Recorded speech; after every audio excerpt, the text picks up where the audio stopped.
शुक्लांबरधरं विष्णुं शशिवर्णं चतुर्भुजं प्रसन्नवदनं ध्यायेत् सर्वविघ्नोपशान्तये। लक्ष्मीनारायणं वन्दे तद्भक्तप्रवरो हि यः श्रीमदानन्दतीर्थाख्यो गुरुस्तं च नमाम्यहम्। वेदे रामायणे चैव पुराणे भारते तथा आदावन्ते च मध्ये च विष्णुः सर्वत्र गीयते। सर्वविघ्नप्रशमनं सर्वसिद्धिकरं परं सर्वजीवप्रणेतारं वन्दे विजयदं हरिम्। भवतां समेषां श्रीमद् वाल्मीकि रामायण पारायणोपक्रमे हार्दं स्वागतम्। इदानीं किष्किन्धाकाण्डस्य 22वां सर्गः आरभ्यते। इस सर्ग में वाली का सुग्रीव और अंगद से अपने मन की बात कहकर प्राणों का त्याग।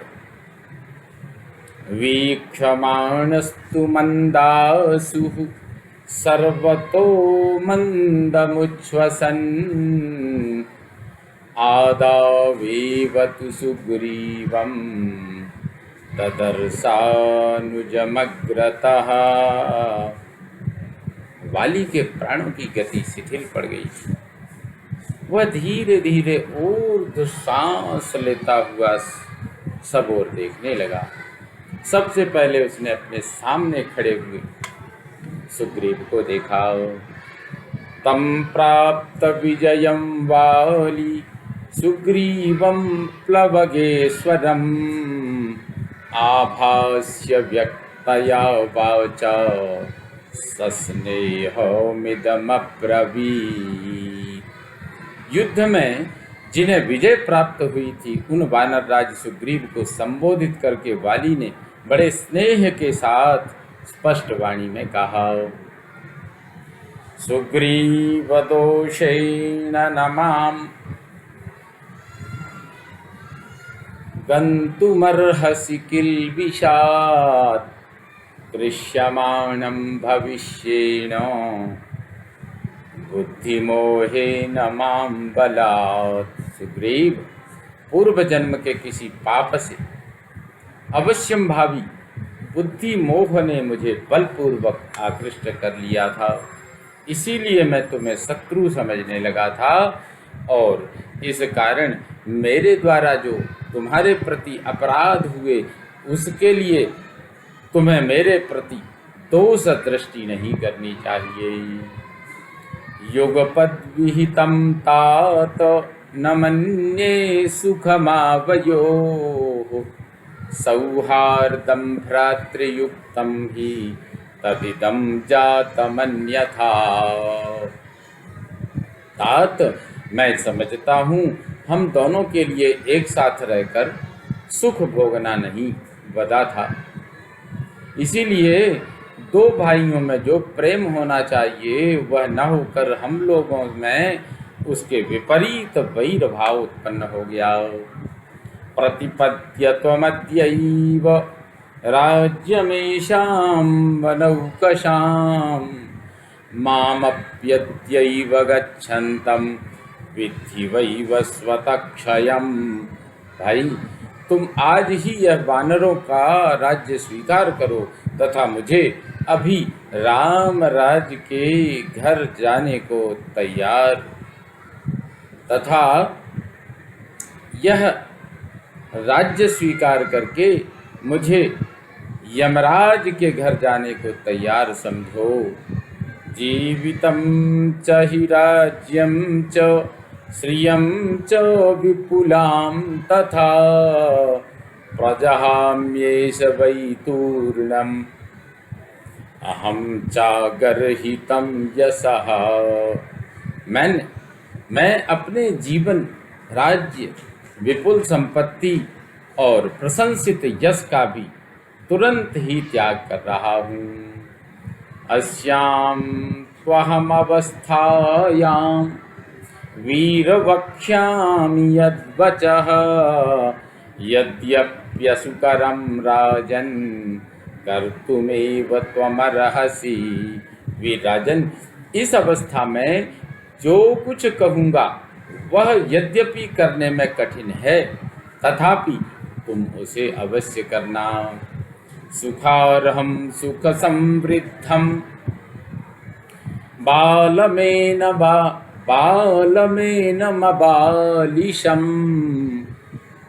याप्यपूर्णसुखं पश्य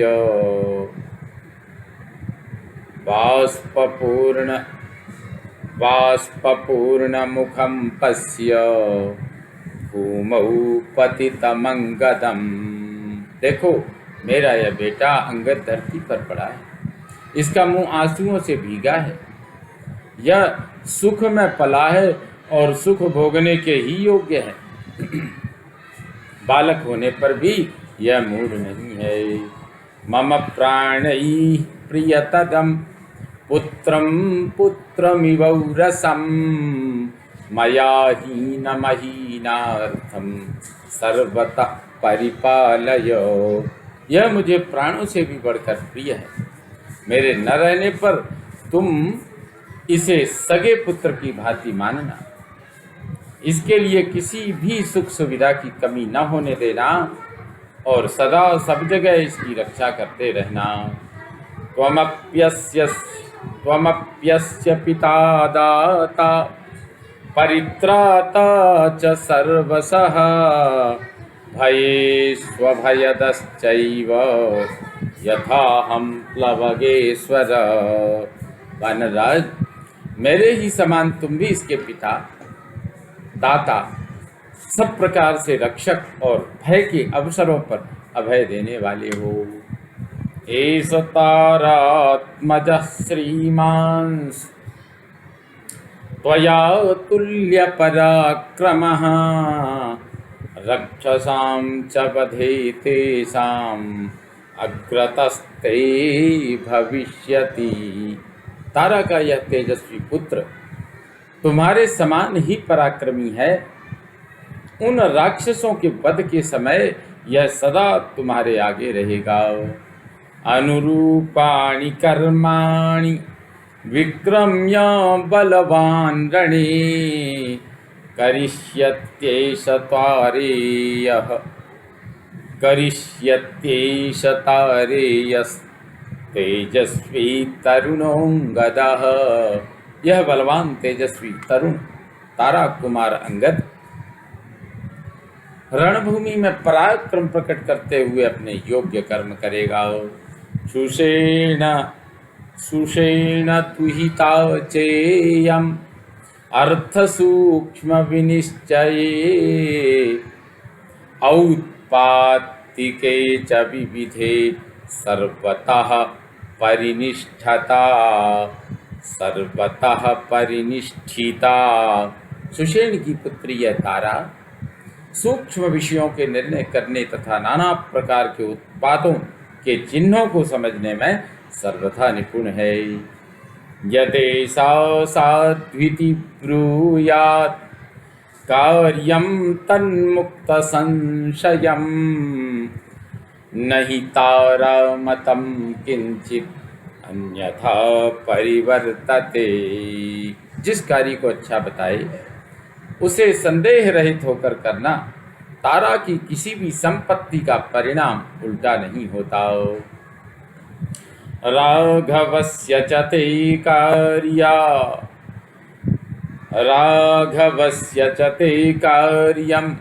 कर्तव्यमविशङ्कया स्यादधर्मो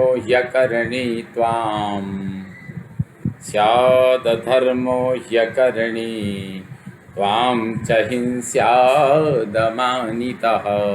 श्री रामचंद्र जी का काम तुम्हें निश्चंक होकर करना चाहिए, उसको न करने से तुम्हें पाप लगेगा और अपमानित होने पर श्री रामचंद्र जी तुझे मार डालेंगे।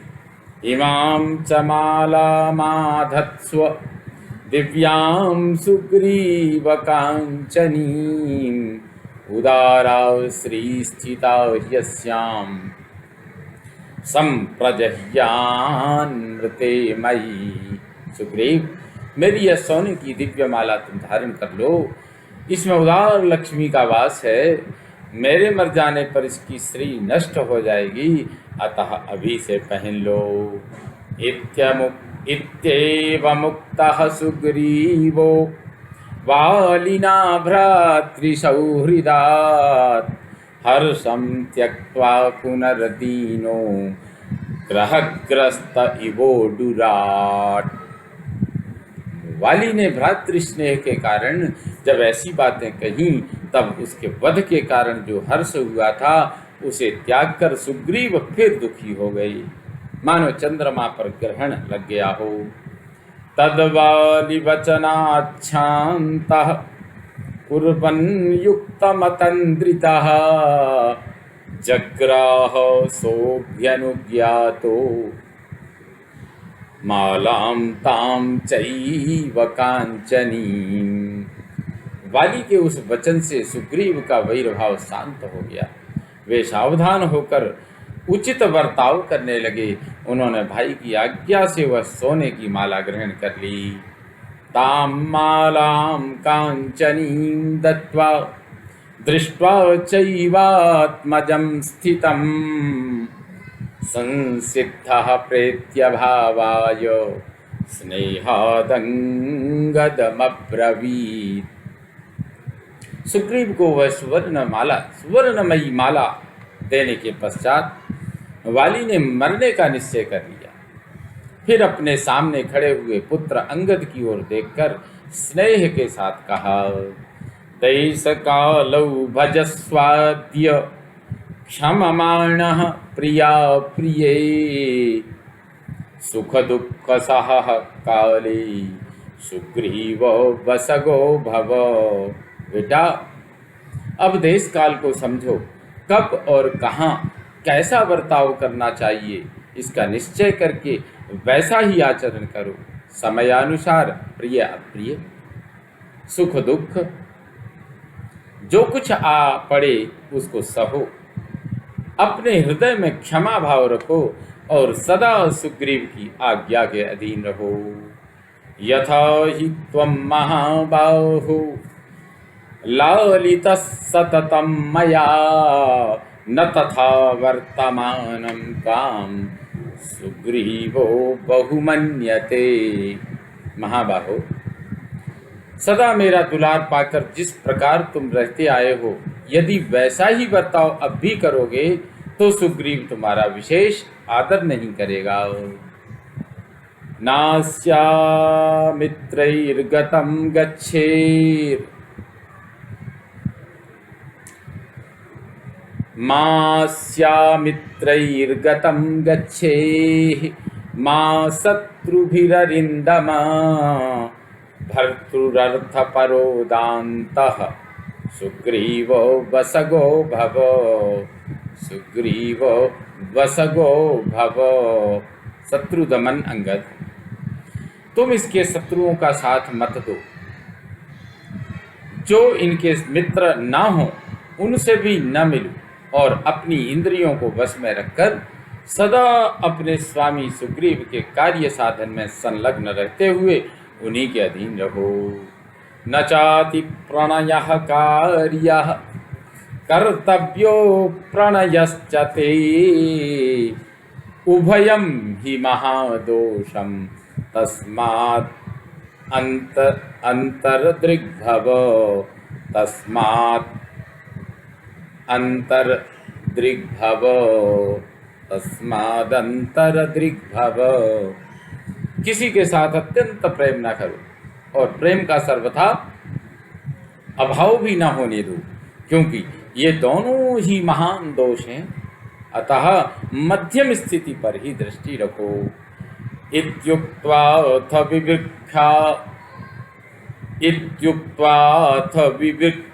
विवृत्ताक्षः सरसं पीडितो वृषं विवृतैर्दशनैर्भीमैर्बभूवोत्कान्तजीवितः।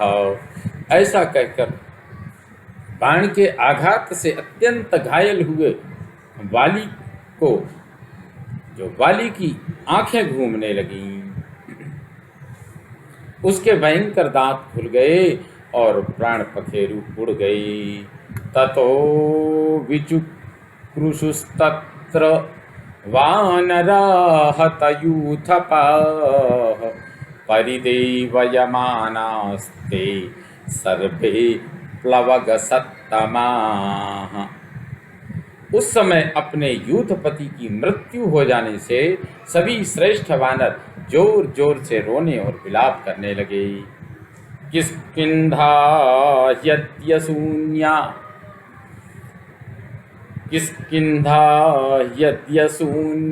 च स्वर्गते वानरेश्वरे उद्यानानि च शून्यानि पर्वताः काननानि च। आए, आज वानरराज वाली के स्वर्गलोक चले जाने से सारी किष्किंधापुरी सूनी हो गई, उद्यान पर्वत और वन भी सूने हो गई। हते प्लवग शार्दूले निष्प्रभा वानराकृताः यस्य वेगेन महता काननानि वनानि च पुष्पौघेणानुबध्यन्ते करिष्यति तदद्य कः। वानर श्रेष्ठ, वाली के मारे जाने से सारे वानर श्रीहीन हो गए। जिनके महान वेग से समस्त कानन और वन पुष्प समूहों से सदा संयुक्त बने रहते थे, आज उनके न रहने से कौन ऐसा चमत्कार पूर्ण कार्य करेगा। येन दत्तं महद्युद्धं गंधर्वस्य महात्मनः गोलभस्य महाबाहो 10 वर्षाणि 5 च नैव रात्रौ न दिवसे तद युद्धमुपसाम्यति।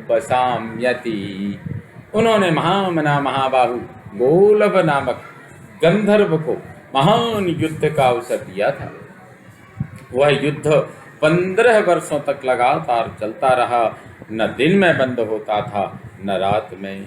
ततः वर्षे गोलभो विनिपातितः तं हत्वा दुर्विनीतं तु वाली दंष्ट्राकरालवान् सर्वा भयंकरोऽस्माकं कथमेष निपातितः। तदनंतर 16वां वर्ष आरंभ होने पर गोलभ वाली के हाथ से मारा गया। उस दुष्ट गंधर्व का वध करके जिन विकराल दाढ़ों वाले वाली ने हम सबको अभयदान दिया था, वे ही ये हमारे स्वामी वानरराज स्वयं कैसे मार गिराए गए। हते तु वीरे प्लवगाधिपे तदा प्लवंगमास्तत्र न सर्मलेभिरे वने चरा सिंहयुते महावने यथा हि गावो निहते गवाम पतौ। उस समय वीर वानर राज वाली के मारे जाने पर वनों में विचरने वाले वानर वहां चैन न पा सके। जैसे सिंह से युक्त विशाल वन में सांड के मारे जाने पर गौएं दुखी हो जाती हैं, वही दशा उन वानरों की हुई। ततस्तुतारा व्यसनार्णवप्लुता मृतस्य भर्तुर्वदनं समीक्ष्य सा जगाम भूमिं परिरभ्य वालिनं महाद्रुमं छिन्नमिवाश्रिता लता। तदनंतर शोक के समुद्र में डूबी हुई तारा जब अपने मरे हुए स्वामी की ओर दृष्टिपात किया, तारा ने जब अपने मरे हुए स्वामी की ओर देखा तब वह बाली का आलिंगन करके कटे हुए महान वृक्ष से लिपटी हुई लता की भांति पृथ्वी पर गिर पड़ी। इत्यार्षे श्रीमद् रामायणे वाल्मीकिये आदि काव्ये किष्किन्धाकाण्डे द्वाविंशः सर्गः सम्पूर्णतां याति। ॐ पूर्णमदः पूर्णमिदं पूर्णात् पूर्णमुदच्यते पूर्णस्य पूर्णमादाय पूर्णमेवावशिष्यते। ॐ शान्ति शान्ति शान्तिः। सर्वे भवन्तु सुखिनः, सर्वे सन्तु निरामयाः, सर्वे भद्राणि पश्यन्तु, मा कश्चित् दुःखभाग् भवेत्। ॐ शान्तिः शान्तिः शान्तिः। श्रीरामचन्द्रो विजयते तराम्।